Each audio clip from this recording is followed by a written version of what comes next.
We'll start, though, with the extraordinary showdown taking place between the US president and the chairman of the Federal Reserve, Jerome Powell. Donald Trump repeatedly attacked Powell throughout the course of the day at a presser. He called the Fed chair too late, too slow, playing politics, terrible, and described the people at the Fed as not very smart people. Mr. Trump started the day by posting that the Fed's chair's termination, in other words, out of a job, cannot come fast enough. It's actually due up in the middle of next year. The president, and listen carefully to this, the president said he thinks he could get Powell out earlier. Oh, he'll leave. If I ask him to, he'll be out of there. But I don't think he's doing the job. He's too late, always too late, a little slow. And I'm not happy with him. I let him know it, and if I want him out, he'll be out of there real fast, believe me. Gillian Tett, columnist and member of the editorial board at the Financial Times, also provost at King's College, Cambridge. If I want him out, he'll be out there real fast, believe me. Now, the only reason the market hasn't taken this worse is the market knows that Trump doesn't have the power to fire him, but it's very damaging nonetheless. Explain why, please. Well, let me say, first of all, this is not the first time that Donald Trump has done this kind of thing. In fact, during his first term, as Wilbur Ross, the former Commerce Secretary, recounts in his memoirs, the president actually asked Wilbur Ross to tell Powell to essentially go. And Wilbur Ross very sensibly said, well, that's not really the right thing to do because it will spook markets, and calmed everyone down. So we've got to hope there is somebody like Wilbur Ross trying to calm Donald Trump down right now, because it would be very bad indeed for market confidence to have the president push out the chair of the Fed.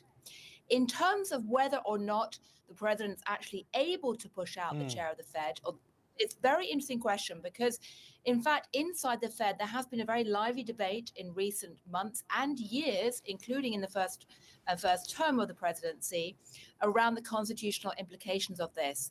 And it's important to distinguish between the Fed's mandate in financial regulation and the Fed's mandate in monetary policy.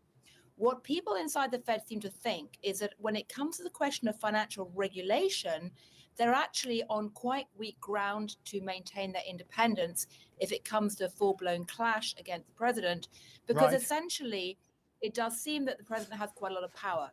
On monetary policy, though, they think, and in fact most people around the Fed think, that they do have a high degree of independence under the Constitution. But the mere threat, of course, that this independence, particularly since he gets to replace Powell next year if he wishes to, when his term's up, and B, because another Fed governor, there's only 7 of them, actually comes up in January of next year. So Donald Trump could, over the course of the next 18 months, make sizable difference to the, if you will, the complexion of the board.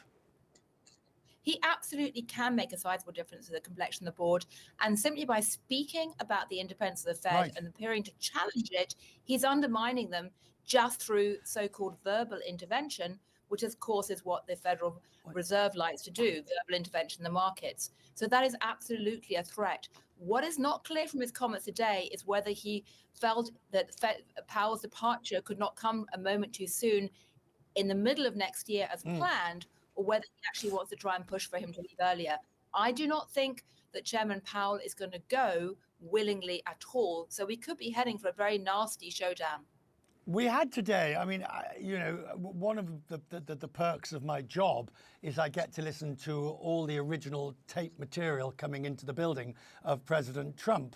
So today, and with Prime Minister Maloney, have a listen to, once again, Donald Trump blamed President Biden 7 times over the course of 33 minutes. I think we've got some of him speaking. Have a listen to this.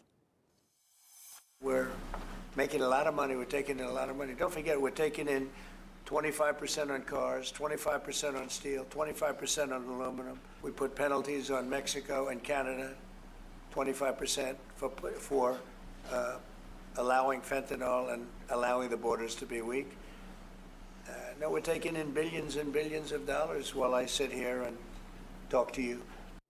So 25%, 25%, 25%. This is why the market is so unhappy, isn't it? Because even though the 145 and the reciprocals, there's an enormous amount of tariff activity weighing down the economy at the moment. Well, the reason why Chairman Powell has got into this battle with the president is because he has pointed out the obvious, which is that none of this is good for business confidence.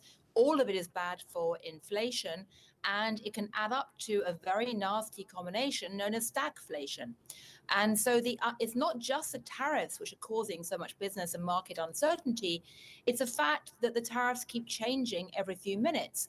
And yes, we're seeing some rollbacks and pauses, as with the import of consumer electronics from China. Yes, we're seeing individuals lobby to get exemptions. There's an awful lot of grift happening around the White House as a result of that. But we just don't know what the overarching direction is right now in terms of what the tariffs exactly are going to be and how businesses and investors can or cannot plan for that. I'm grateful. Thank you very much, Gillian Tett. Good to see you as always, Thank ma'am. you. Thank you Good very luck much. making sense of it all. Thank you. Thank you.